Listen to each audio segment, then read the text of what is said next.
E se a busca implacável para ser uma pessoa melhor for exatamente o que está destruindo qualquer chance real de crescimento interior? Nossa, isso é uma quebra de expectativa gigantesca. Total, né? É um balde de água fria.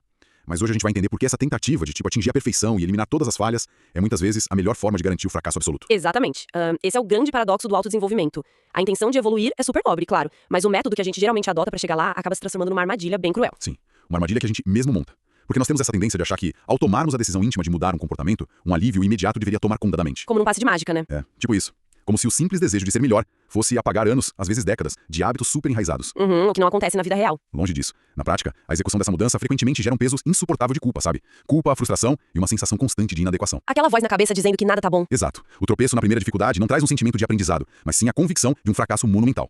E bom, é exatamente para quebrar as paredes desse tribunal interno que nós vamos mergulhar na nossa imersão de hoje. Com certeza. E olha, o material que nós temos em mãos para essa exploração de hoje é simplesmente perfeito para desmontar esse mecanismo de autossabotagem. É um texto fascinante, né? Para quem tá acompanhando a gente, nós vamos explorar hoje um trecho datado de 13 de março de 2026. Isso mesmo. Intitulado Fé nas Vitórias. Trata-se do item 18 do livro Reforma Íntima Sem Martírio. É uma obra psicografada por Vanderlei Soares de Oliveira e ditada pelo espírito Hermance Dufour. E o próprio título do livro já entrega a nossa grande missão aqui, né? Reforma íntima sem martírio. Sem martírio. Isso é chave. Exato. A nossa missão é desconstruir de vez essa visão punitiva do crescimento pessoal. Nós vamos investigar a fundo por que o excesso de rigor e essa cobrança desumana que a gente aplica a nós mesmos são, de fato, os maiores inimigos da verdadeira transformação. Então, pra gente entender como podemos efetivamente melhorar, nós precisamos primeiro dissecar como esse processo de sabotagem funciona na nossa cabeça. E o texto traz uma imagem inicial muito forte sobre isso, né? Muito forte. Ele menciona que muitos idealistas, ou seja, pessoas que estão genuinamente orientadas por roteiros de melhoria interior, acabam sucumbindo sob o que é chamado de, abre aspas, o peso dos monstros da culpa e da vergonha. Caramba!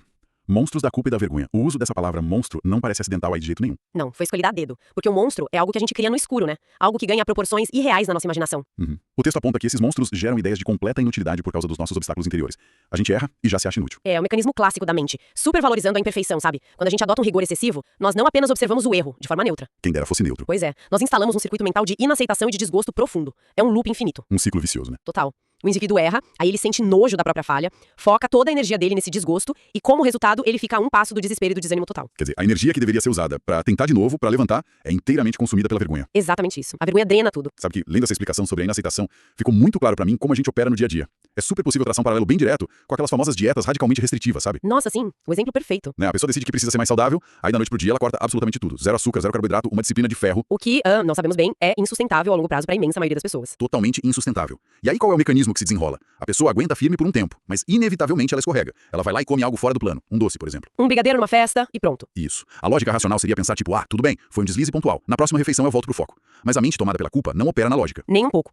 A mente culposa é drástica. É drástica. O sentimento de falha é tão avassalador que a pessoa não apenas come aquele doce, ela simplesmente chuta o balde completamente. Ela devora o que tiver pela frente e abandona a dieta inteira. É o tudo ou nada, né? Exato. A culpa transforma um tropeço de poucos centímetros numa queda num abismo super profundo. É uma dinâmica comportamental impressionante de se observar. E o texto nos entrega uma chave de leitura espetacular para entender isso. O material chama esse fenômeno de neurotização da proposta de renovação interior. Neurotização.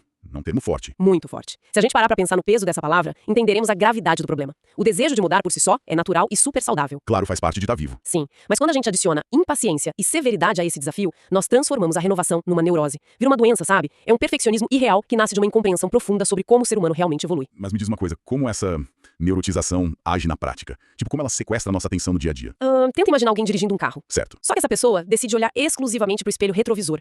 Ela faz isso pra garantir que não vai cometer os mesmos erros que ficaram lá atrás na estrada. Nossa, vai bater com certeza. Iminente, né? O texto explica que a neurotização gera condutas radicais que beiram o fanatismo. A obsessão por ser perfeito faz com que o foco mude totalmente. A atenção passa a ser exclusivamente no que nós não devemos fazer. Vira um catálogo de proibições, então. Não posso isso, não posso aquilo. Perfeito, um grande catálogo de proibições. E o problema de focar apenas no defeito e na restrição é que a gente esquece completamente de investir energia pra descobrir e pra pavimentar os caminhos do que nós queremos alcançar de fato. A inaceitação gasta todo o combustível da nossa vontade. Se a gente tá dirigindo olhando só pra trás, a batida no presente é, como você disse, inevitável. Inevitável. Essa imagem do retrovisor clarifica muitas coisas pra mim. Se a energia tá toda no não errar, não sobra nada pra construir. Fica tudo no negativo. Só que aqui, nós vamos colocar o dedo na ferida agora. Vamos lá. Eu entendo perfeitamente a teoria da neurotização. Faz sentido. Mas existe um contraponto prático que certamente tá passando pela cabeça de quem nos ouve agora.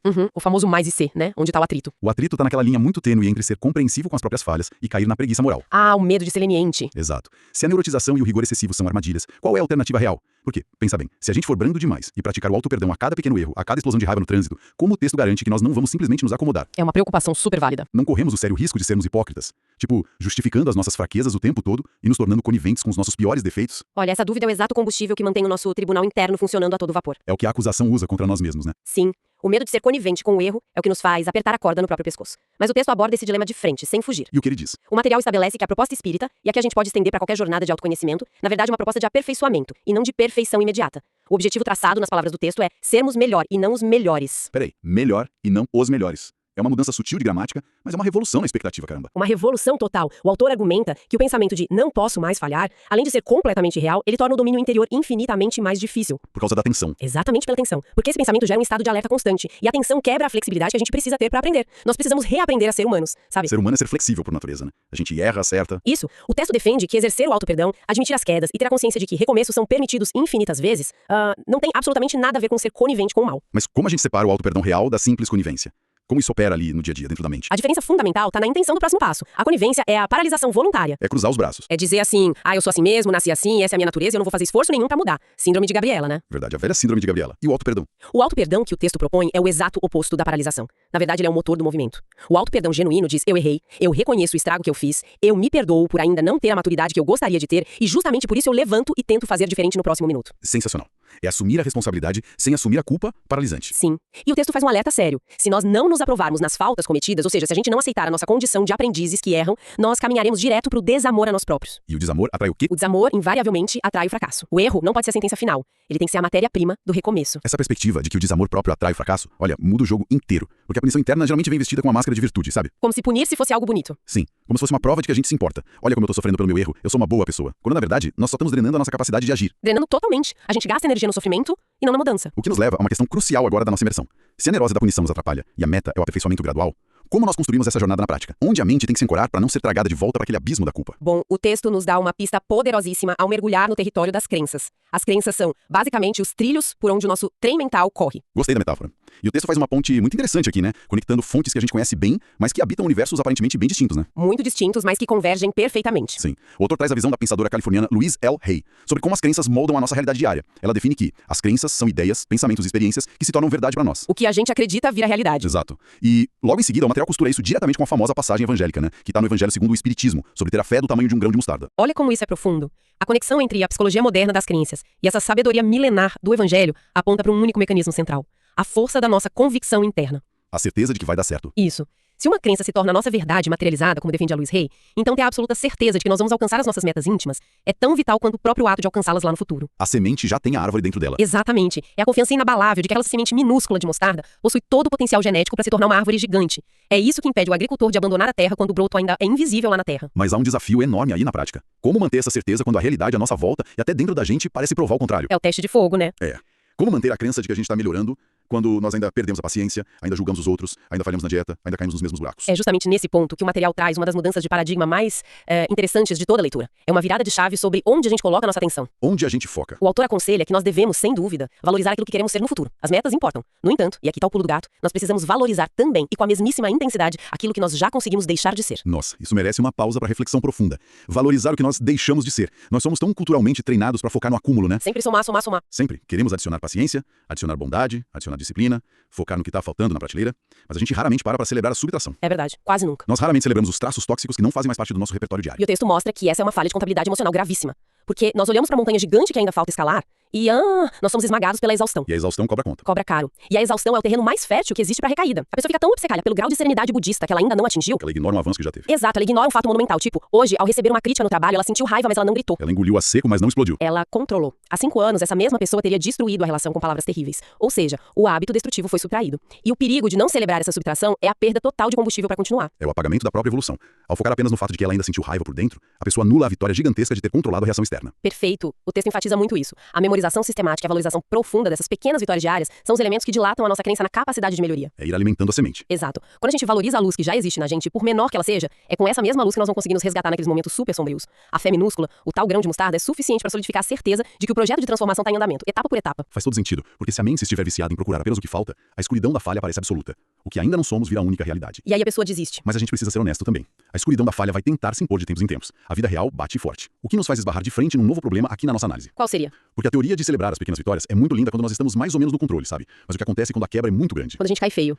Como manter essa lente de valorização positiva quando nós enfrentamos aquelas recaídas pesadas? Aqueles momentos em que a decepção interior atinge níveis de alarme e a vontade de jogar a toalha no ringue é gigantesca. Olha, o texto aborda exatamente esse momento de ruptura, quando a exaustão vence a força de vontade e a recaída pesada acontece. E para reestruturar a forma como a gente lida com essas quebras, o autor introduz uma metáfora muito apropriada, a metáfora da guerra. E não é uma metáfora qualquer, né? Ela é descrita com um realismo cortante no material. O texto diz, abre aspas, em uma guerra, perdem-se muitas batalhas, como é natural ocorrer. Esse natural é a palavra-chave. Sim, o uso da palavra natural aí é de uma lucidez que até incomoda o nosso ego. Porque o que nos dilacera intimamente não é o fato de perdermos uma batalha contra os nossos instintos. O que nos destrói é a nossa própria vaidade. A vaidade é terrível. A vaidade inconfessável de acreditar que nós somos evoluídos demais para perder qualquer disputa interna, como se tivéssemos que ser invencíveis. É uma análise cirúrgica da mente humana que ele faz. Nós criamos uma autoimagem idealizada, quase santificada. E aí nós nos sentimos profundamente ofendidos pela nossa própria realidade falha. A gente se ofende com a gente mesmo. Sim, a vaidade exige que a gente vença todas as discussões internas, que a gente controle todas as emoções em 100% do tempo, que sejamos sempre impecáveis. Mas a dinâmica de uma guerra longa e complexa simplesmente não funciona assim. Ninguém ganha todas as batalhas de uma guerra na história da humanidade. Nunca. Recuos táticos, ferimentos, derrotas em territórios locais, tudo isso faz parte do mapa do território. O texto nos lembra que o verdadeiro fracasso não reside em ser derrotado numa batalha numa terça-feira qualquer à tarde. E qual é o verdadeiro fracasso? O verdadeiro e único fracasso irremediável é desistir de lutar a guerra como um todo. É abandonar a trincheira. Desistir da guerra inteira é o equivalente a aceitar aquela conivência que a gente debateu antes, de cruzar os braços. E para dar um rosto a essa resiliência necessária, o material resgata a figura do bom combatente, que é mencionada através do apóstolo de Tarso. Uma figura clássica, né? Muito clássica. E é fascinante notar como o texto redefine o que significa ser um bom combatente, nessa jornada de reforma íntima. Não é o que a gente está acostumado a ver nos filmes. Não mesmo. É uma desconstrução completa daquele herói invulnerável. O bom combatente, dentro dessa ótica de aperfeiçoamento contínuo, não é aquele guerreiro de armadura brilhante, reluzente, que nunca sangra no campo de batalha, que nunca sente medo ou que nunca precisa recuar. Esse guerreiro não existe, né? É ficção. O bom combatente na vida real é aquele indivíduo que tem uma profunda clareza sobre as suas limitações, que acolhe a sua humanidade falha de peito aberto, mas que carrega uma teimosia sagrada. A teimosia de jamais, sob hipótese alguma, abandonar a trincheira. A vitória que se busca aqui é a vitória sobre si. Exato, sobre si mesmo. E essa vitória sobre si mesmo, surpreendentemente, o texto mostra que não é forjada com golpes de disciplina implacável e chicotadas nas costas. Muito pelo contrário. E aqui nós chegamos na camada que eu acho a mais contra-intuitiva de toda a nossa imersão de hoje. É a grande virada de chave do material. Sim, nós fomos condicionados por séculos, milênios até, de uma cultura super punitiva. Fomos ensinados a acreditar que a disciplina precisa ser algo duro, cinzento, sofrido, doloroso. Tem que doer pra valer. Isso, aquela ideia de que a evolução espiritual, o pessoal, requer uma face sempre austera e séria. Mas o autor subverte completamente essa lógica. O que ele propõe? Ele afirma que a alegria que a gente cultiva deliberadamente a cada pequeno triunfo, a cada micro-vitória, é infinitamente mais importante e muito mais transformadora do que a severidade de qualquer disciplina imposta. Nossa, substituir a severidade punitiva pela alegria de tentar. É uma alteração radical de método pra maioria de nós. Mas vamos tentar trazer isso pro momento da crise aguda. Tá, vamos lá. Quando aquele erro antigo acontece de novo. Quando a pessoa olha pros próprios atos repetidos e sente aquela onda gigante de desgosto, de nojo e de decepção interior. Qual é o roteiro prático? O que o texto sugere como antídoto imediato pra ela não afundar? A prescrição que o texto dá é super direta e afasta qualquer possibilidade da pessoa ficar num martírio prolongado.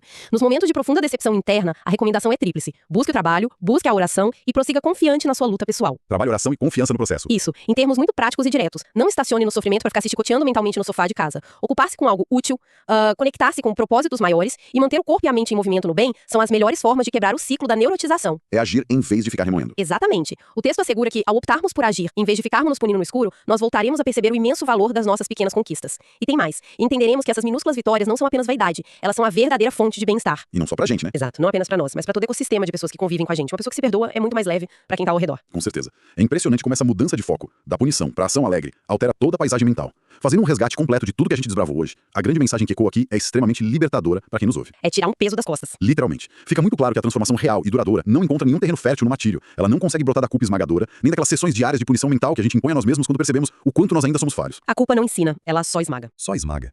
A evolução verdadeira exige um tipo de coragem muito mais silenciosa e profunda. É a coragem do auto-perdão contínuo. Exige a audácia de não se paralisar diante da própria sombra, reconhecendo a luz que já existe lá no fundo, por mais pálida ou fraquinha que ela ainda seja. Perfeito. É ter a maturidade emocional de olhar pra trás e não focar no que falta, mas celebrar as atitudes tóxicas que nós já fomos capazes de abandonar. É aquela prática diária de regar aquela minúscula semente de mostarda da fé em nós mesmos, entendendo, de uma vez por todas, que perder algumas batalhas é simplesmente o curso natural dessa grande guerra pelo nosso aperfeiçoamento. Belíssimo resumo. E olha, pra ancorar de vez essa nova mentalidade em quem tá acompanhando essa nossa conversa, nós podemos fazer um exercício mental muito direto e prático agora. Como seria esse exercício? É simples. Tenta imaginar por um momento aquela sua imperfeição específica, aquele traço de caráter ou aquela reação emocional repetitiva que tem gerado o seu maior desgosto interno ultimamente. Todo mundo tem uma, né? Todo mundo sabe qual é a sua. Aquela falha que causa frustração toda vez que ela escapa e acontece de novo. Agora pensa, como a dinâmica da sua mente mudaria hoje se, a partir de agora, essa falha batalha deixasse de ser interpretada como uma prova definitiva da sua inutilidade. De que você não tem jeito. Isso, e passasse a ser vista apenas como uma batalha natural, plenamente aceitável e prevista dentro do seu bom combate diário. O que aconteceria na sua jornada de crescimento se aquela severidade implacável desse lugar, hoje mesmo, há uma pequena e silenciosa alegria pelo simples fato de você estar tentando de novo? Que reflexão maravilhosa. Essa é a reflexão exata para nossa audiência levar adiante enquanto nós encerramos a nossa análise profunda de hoje. É o pensamento que muda tudo. Que o nosso foco consiga sair de uma perfeição que é inatingível e se volte para o valor imenso de cada pequena tentativa nossa de ser melhor. Nós agradecemos imensamente a companhia de cada um de vocês na exploração desse material que foi tão rico. Foi incrível. E fazendo coro às palavras que encerraram a própria mensagem que nós estudamos hoje. Paz e bem a todos. Até a próxima imersão.